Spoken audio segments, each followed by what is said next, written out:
कई बार बताया, लुबान, बकूर, हवन वगैरह वगैरह बताया, चारों तरफ से ऑरा प्रोटेक्ट कर सकते हैं। त्रिलोक नगरी की शक्तियों को प्रे कर दोगे कि चारों दिशाओं से और आगे पीछे ऊपर नीचे, है ना वो जो वचन वाला हिसाब। मेरे को एक बार एक वो तांत्रिक की सिद्धि ने बताया था, वो मैजिक लैम्प वाला, मैंने वीडियो निकाल दिया। लेकिन ऐसे बहुत सारी चीज़ें त्रिलोक नगरी की शक्तियों को प्रे कर सकते हैं। वास्तु देवता, ग्रह देवता को अगर कोई तकलीफ हो गई है तो वहाँ से मतलब उसको मलिनता को ख़त्म करो, ऑरा प्रोटेक्ट करो, शक्ति प्रदान करो। अगर कोई चीज़ की ज़रूरत है तो हमें बताओ, ताकि हम उसके ऊपर काम कर सकते हैं। तो चीज़ें दिखना शुरू हो जाएगी। कहीं पे देखिएगा शिवलिंग पे दूध चढ़ा रहे हो, गरीबों को दूध बांट रहे हो, गरीबों को राशन बांट रहे हो, तो उससे तुम्हारे वास्तु देवता, ग्रह देवता अपने आप स्ट्रांग होना शुरू हो जाएंगे। हर चीज़ अवेलेबल है, ठीक है। त्रिलोक नगरी मैं क्या ही करूँगा, बाबा जी का घंटा में कुछ नहीं करता, वो ऊपर वाले ने बुलाया, मैंने कुछ नहीं किया, मैंने एक सिस्टम को समझाया, मैंने उसको बताया।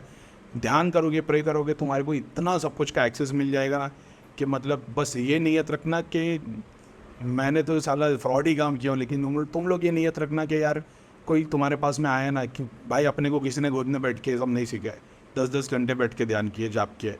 तो अभी ये सिस्टम बना के लोगों को दे रहा हो, तो बस इसको सही तरीके से यूटिलाइज़ करना। हार कभी नहीं मानना, एक बात याद रखना, क्योंकि ना शैतान हार मानने वाला है ना तुम।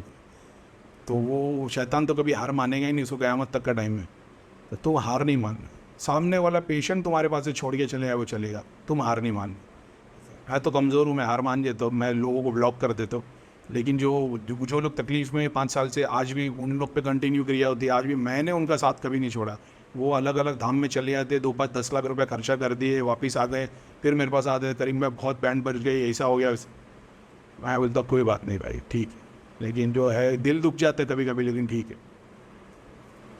तो ये भी है, ठीक है। उसके बाद है